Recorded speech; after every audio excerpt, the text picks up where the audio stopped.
All right. Good evening and welcome to Prophecy Insights.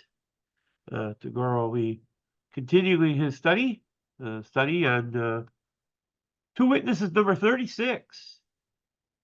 So take it away, Tagore. Thank you, Don.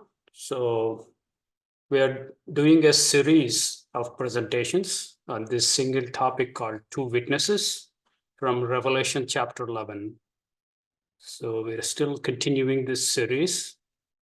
We almost started about 6 months ago, I guess. And we're cruising through chapter 11. So today is Babylon. Last Tuesday, we started the presentation series on Babylon. That was part 1, Babylon. Today is part 2 of Babylon.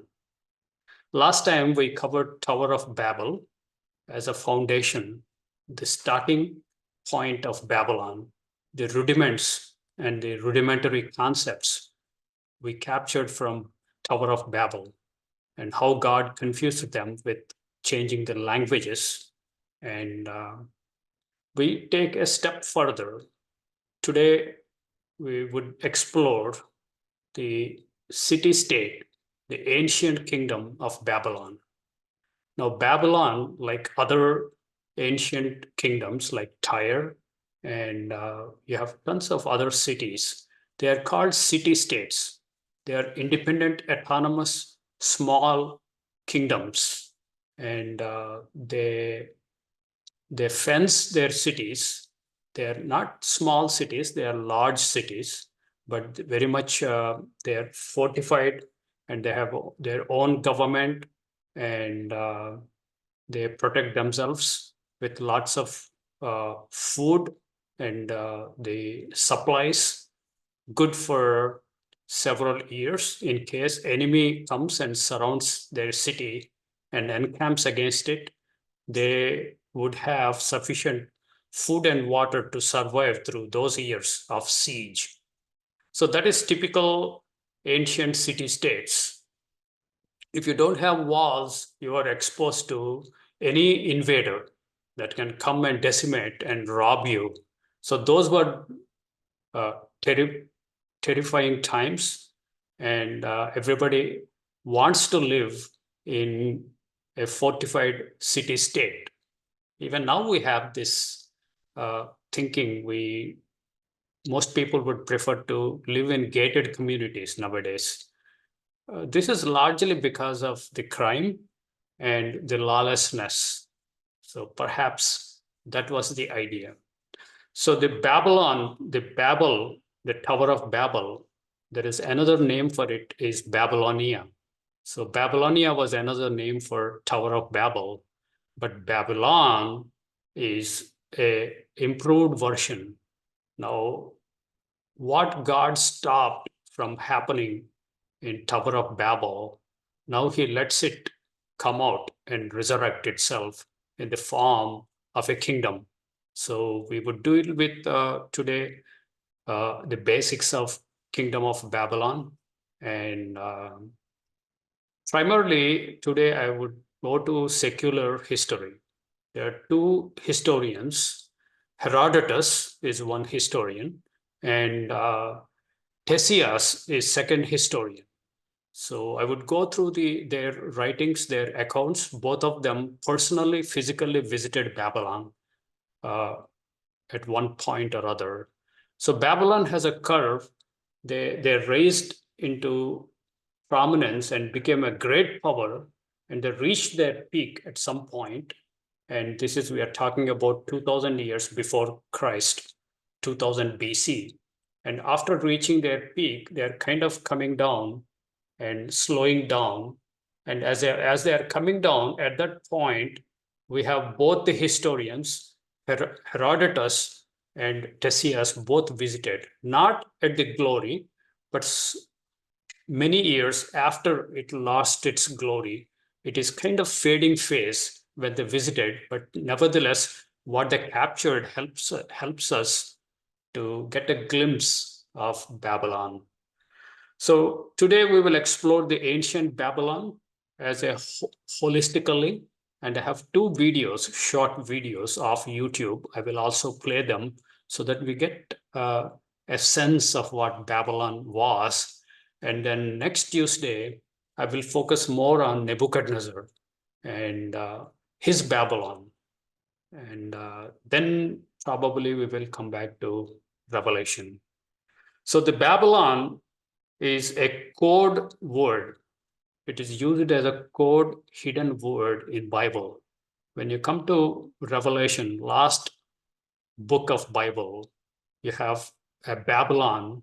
Babylon is portrayed as a woman riding a beast. Now, the Babylon in Revelation was a spiritual entity, but we have shadows of that spiritual entity back in Old Testament, right from Genesis.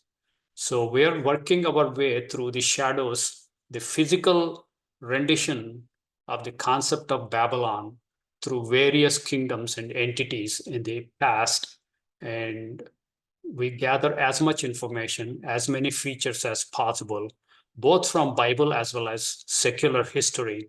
And then we would come and stay for a while in the Revelation, chapter 17 and 18. So Babylon is a very interesting code word that God uses in Bible. So as a diligent Bible students, we want to learn as much as we can, as much as possible, what this code word called Babylon. No wonder God calls it as a mystery. It's a mystery Babylon. It's a concealed, it's a hidden. The Greek word mystery comes, the English word mystery comes from Greek word mysterion. Mysterion, from that Greek word, a verb comes that is like muo. Muo is a Greek verb from which we get English word mute. So you close your mouth, that is mute, or you press mute button. What is the concept of muting? You are not speaking out. You are not explaining things. You are not revealing things. So whichever things are not openly expressed, openly revealed, that is muted, that is mystery. That is the language of Bible.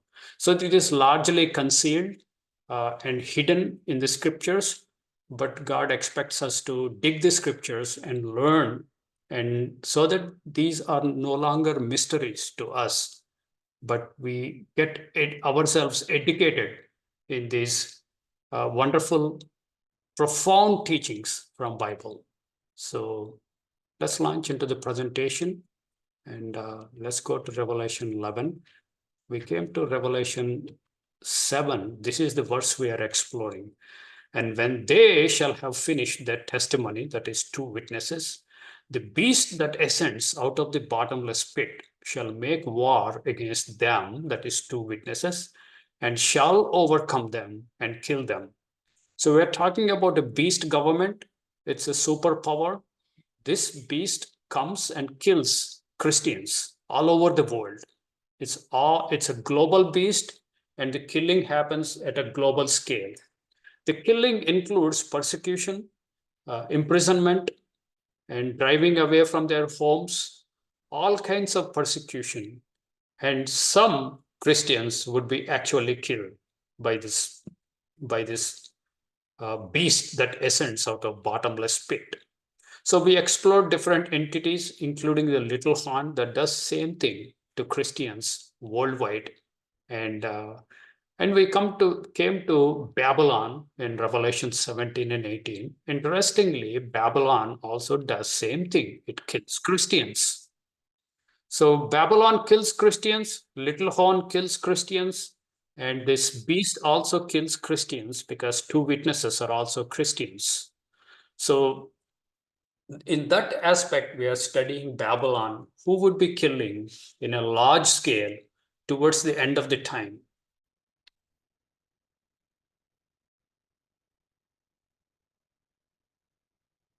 So this is the city where the 2 witnesses are killed and their bodies lay, and this is some beast have come and killed them. So this is the picture. From this, we went to this Revelation 17 and 18. This is Mystery Babylon. This is interesting. Mystery Babylon.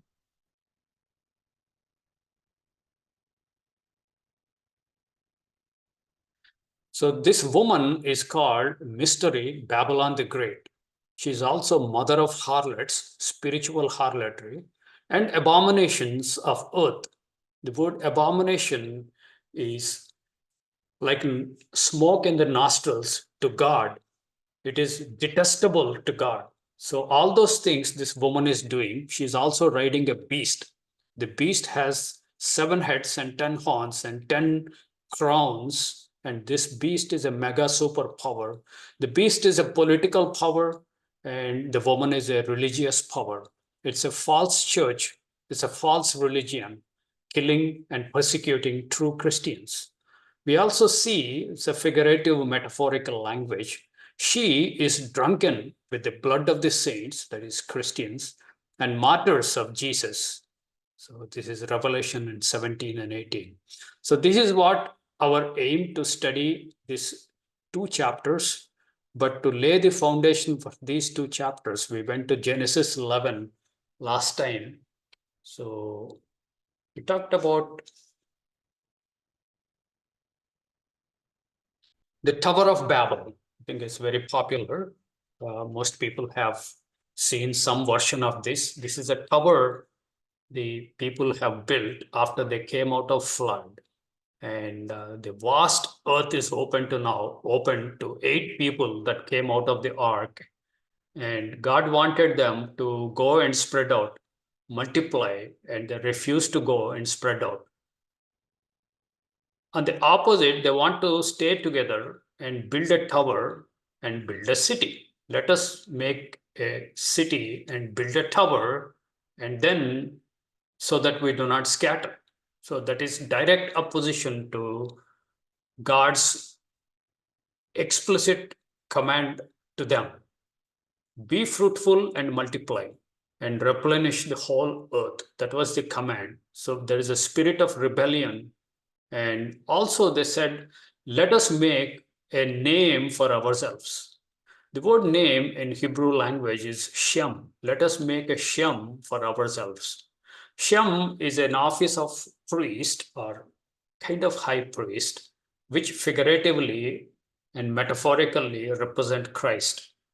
So in reality, when we come to Revelation 17 and 18, actually this woman, what she's saying is, I don't want Christ.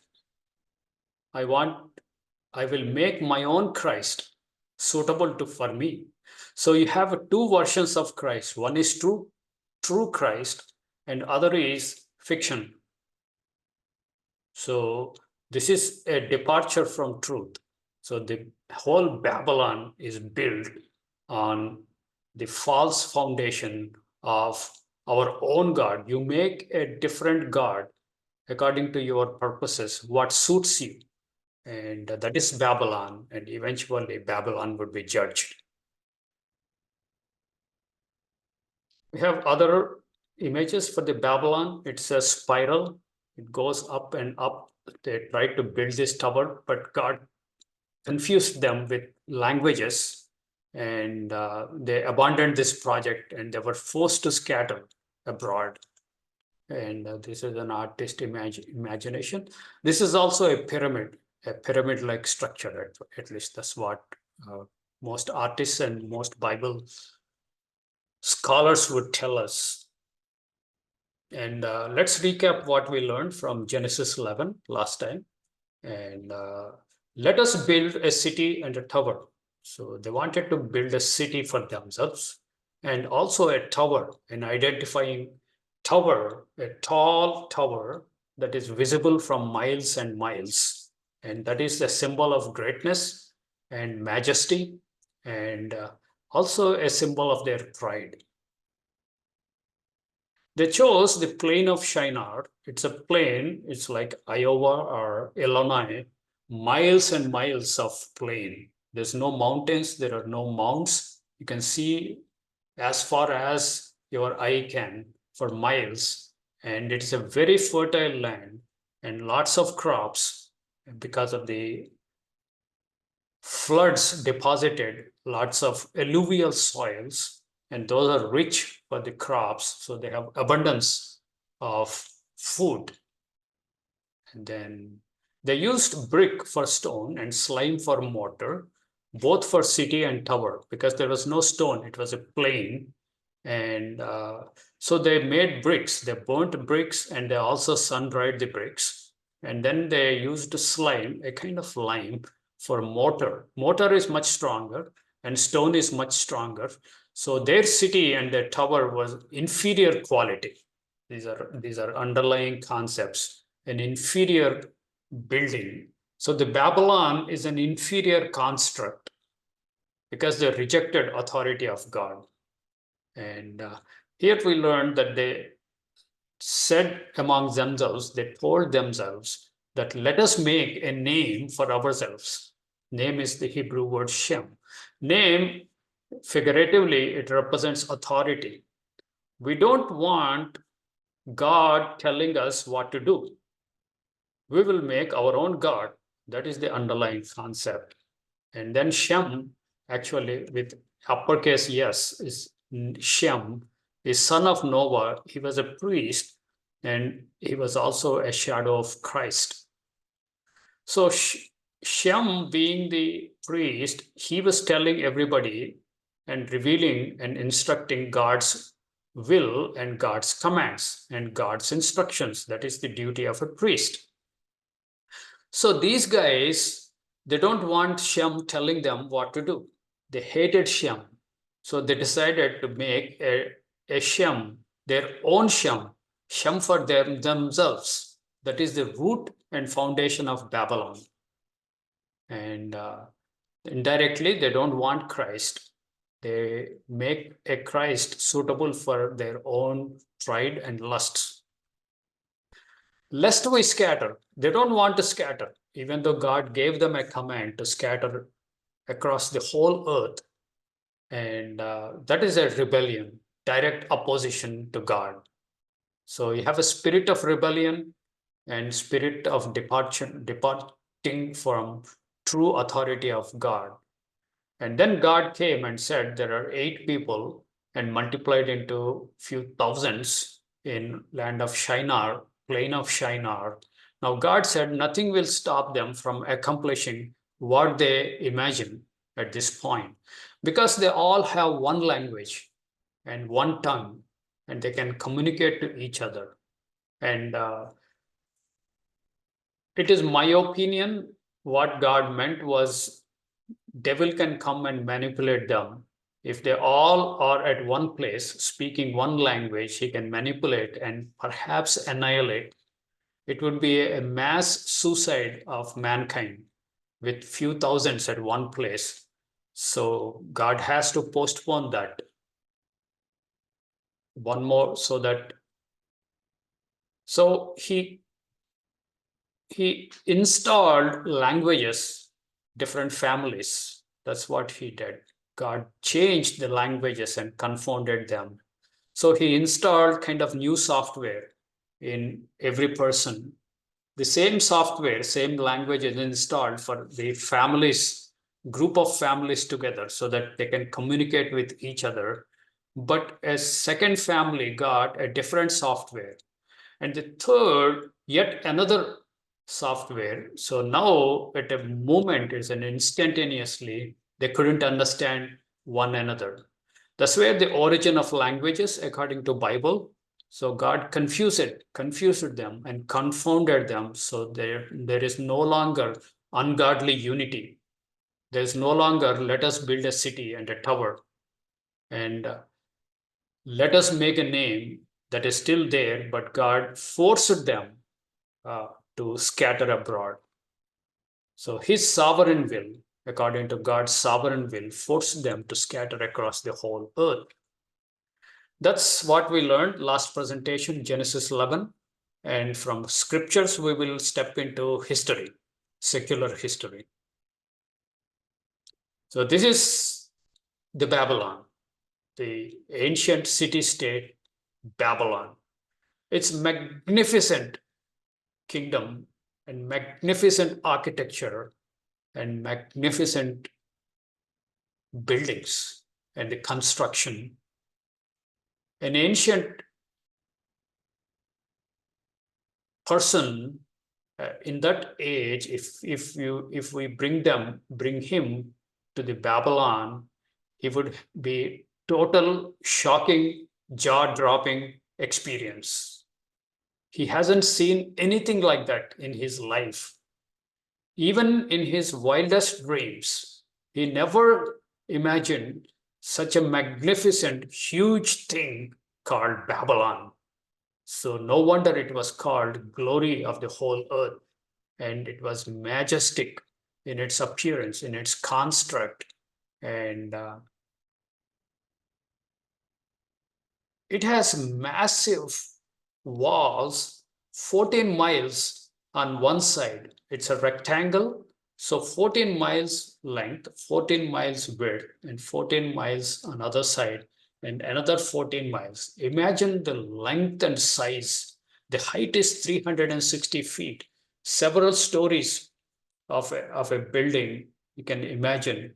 So around Babylon, there is Euphrates River. So the river divides itself and moves around this Babylon. So it was made like an island. It is protected by Euphrates.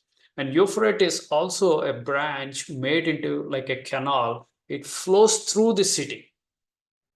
And each side, this massive walls, you have gates. Each side, it has 25 gates, brass gates, well protected.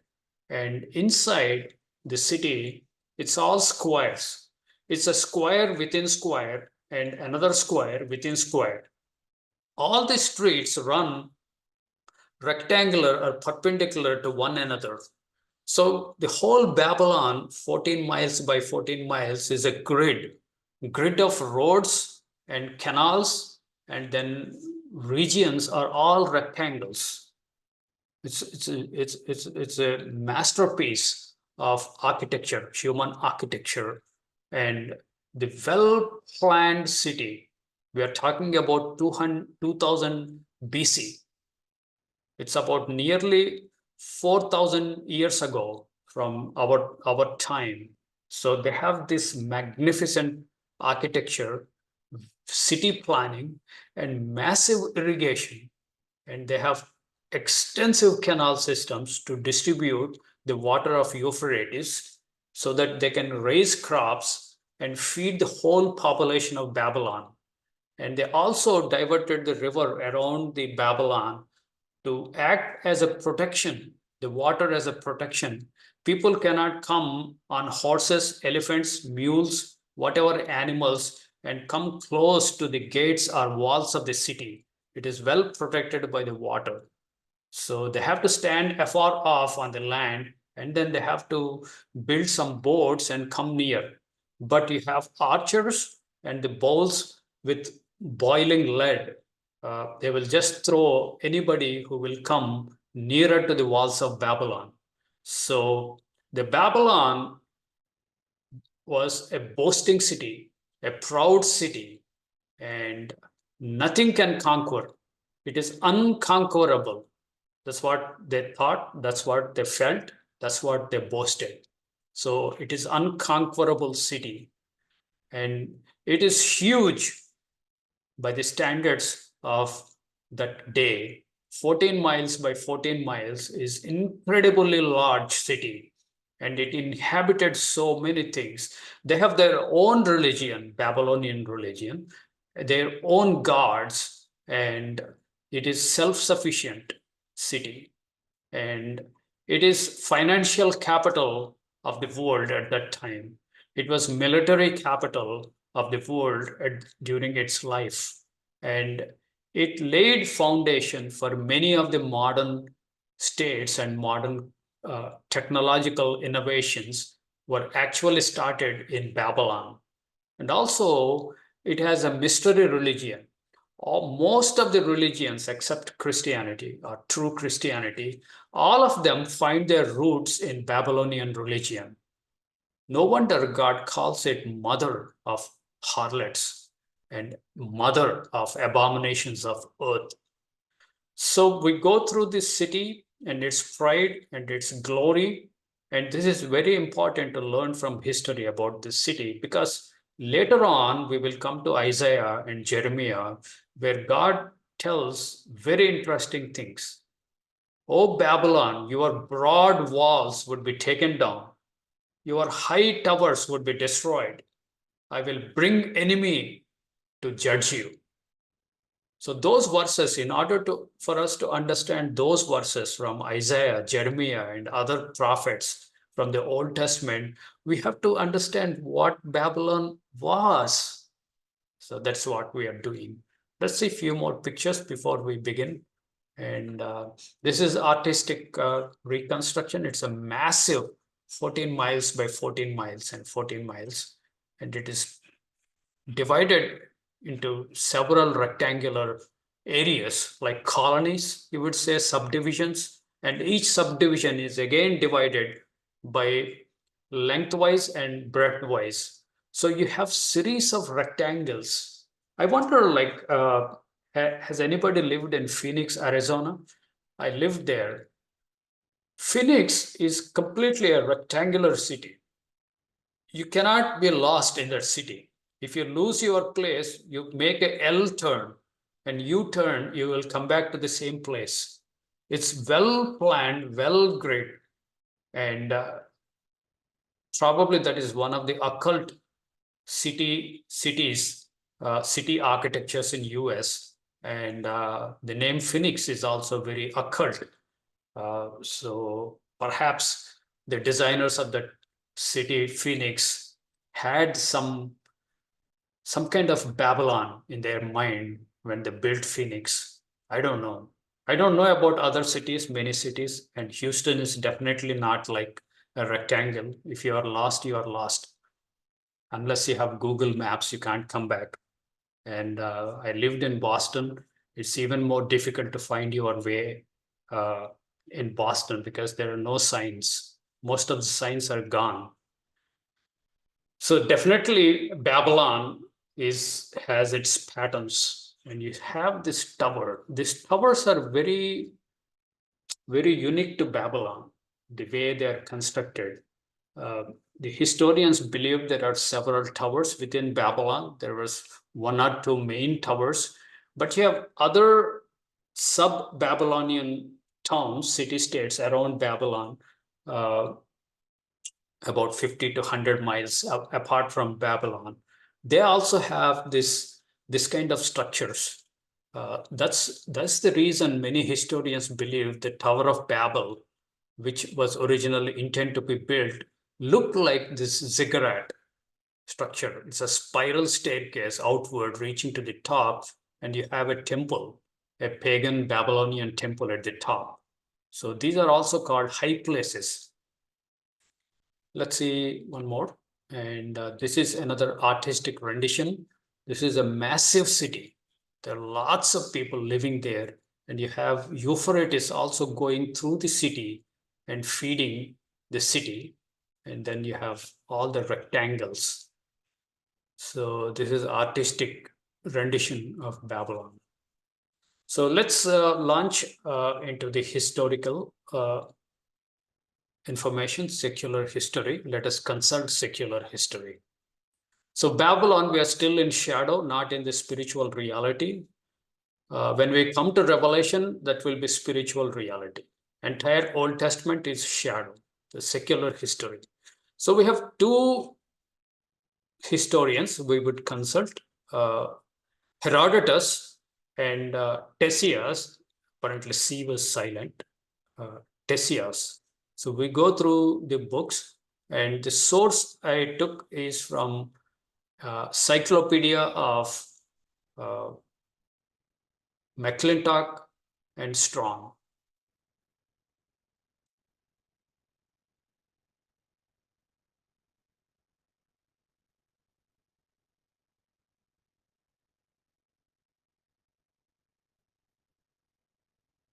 So first we will do Herodotus. According to Herodotus, this is 1178 BC to 1186 BC. So we are nearly 2000 years before Christ. According to account of Herodotus, the walls of Babylon were double. There are two walls. the outer line being 56 miles in circumference, built of a large bricks cemented together with bitumen and raised round the city in the form of an exact square. Hence, they measured 14 miles long along each face. So this is what Herodotus recorded for us. It's a massive mammoth-sized walls, 14 miles. You can't really see the end of that wall from one end to the other end. The 14 miles is too long a distance, and you are in the water. What a massive fortress city it was. They were 87 feet thick and 350 feet high. Quintus Curtius says 4-horse chariots could pass each other on them without danger. So on the walls, on the top of the walls, they have 87 feet thick walls. The chariots can run along the walls. That is what he says. 4-horse chariots. So one going in the X direction, other is going in the opposite direction. So the 4-horse chariots can cross each other. It's a two-way lane, can be easily formed at the top of the walls. And it's 350 feet high. The city was entered by 25 gates on each side. Wow, that's massive, and made of solid brass. It's very strong. And additionally strengthened by 250 towers. They have watchtowers above the gates, so placed that between every two gates were 4 towers. So they were guarded all through, and 4 additional ones at the 4 corners. So it is heavily fortified and watched over. From all the gates proceeded streets running in straight lines, each street being nearly 15 miles in length, 50 in number, and crossing each other at right angles. See the magnificent city planning. Again, it reminds me of Phoenix, having lived there. The other minor divisions occurred. The whole city contained 676 squares, each about 2 miles and a quarter in circumference. Herodotus appears to imply that this whole space was covered with houses, which he observes were frequently 3 or 4 stories high. So you have 3 or 4 stories high. The technology was already there 2000 years before Christ. So I wonder about 676 squares. Somebody can do research on Phoenix if they have total squares of 676. Let's continue with Herodotus. The river ran, this is Euphrates, a branch of Euphrates, artificially made. The river ran through the city from north to south. On each side was a quay. Quay is some kind of a stepped down beach kind of thing. It's not a sand beach, but it is the land that touches the banks of the river, but you have steps going down to the water. So it's a quay of the same thickness as the walls of the city and 100 stadia in length. In these quays were gates of brass, and from each of them steps descending into river. A bridge was thrown across the river. So you have bridges also, but there was a major bridge. Both the historians tell us of the bridge of great beauty and admirable contrivance, a furlong in length and 30 feet in breadth. As the Euphrates overflows during the summer months through the melting of the snow on the mountains of Armenia, 2 canals were cut to turn the course of the waters into the river Tigris, and vast artificial embankments were raised on each side of the river. Here is the civil engineering engineering magnificence. In the summer, when you have lots of water in the Euphrates, they don't want city to be flooded. So they have built embankments to divert the water, the rushing waters of Euphrates into other rivers during the summer. And in the winter, they can let the water go through, taking away the diversion embankments.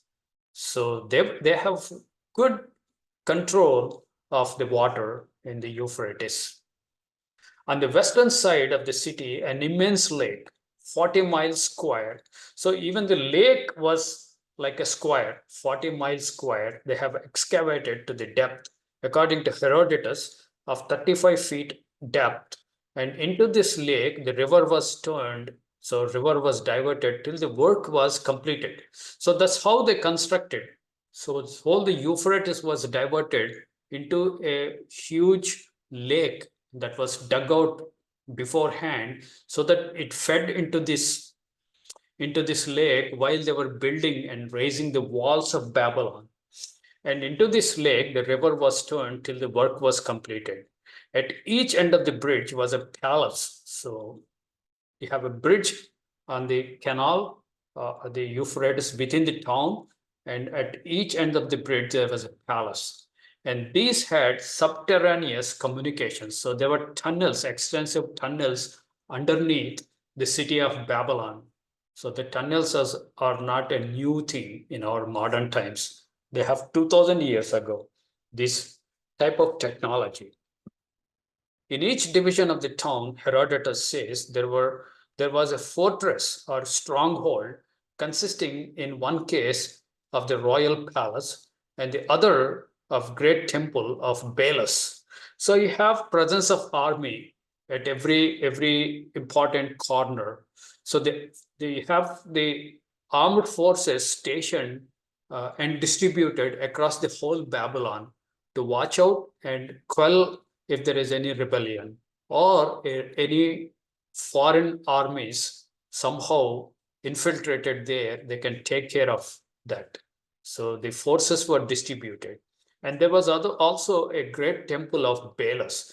Belus is a derivative of Baal. Baal is a very generic name, and each culture absorbs Baal and they slightly modify it. Babylonians call it as Belus. Belus. For example, in India, Hindus, they also adopted Baal. They call him Balaji.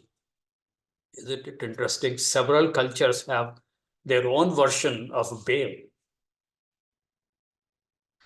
This last was a species of pyramid composed of 8 square towers placed one above other. So they have a pyramid-like structure that is probably Temple of Belus. The dimensions of basement tower being a state are above 200 yards each way. So they have massive temples. Actually, a pyramid-like structure is built, and at the top, you have a temple of Belus. That is the pattern, at least, that was observed and recorded for us by historians. Let's continue. The height of the temple is not mentioned by Herodotus. A winding ascent, it's a spiral which passes round all the towers, led to the summit at the top, on which was placed a spacious ark or chapel. So you have like some kind of box and containing no statue, but regarded by natives as the habitation of God.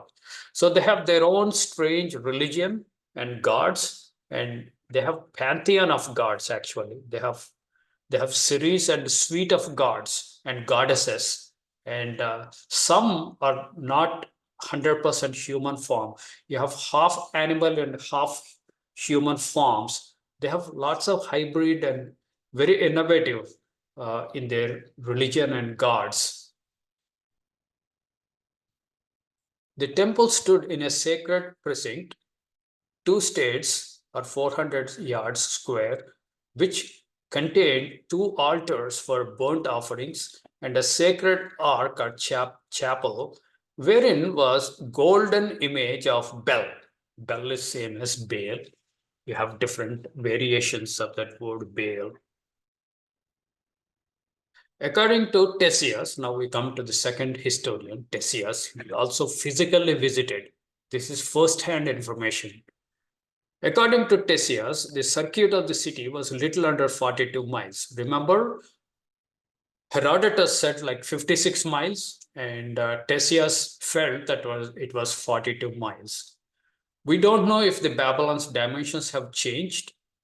Some of the outer walls have come down when the second historian visited, or it is a little bit subjective variation in their assessment.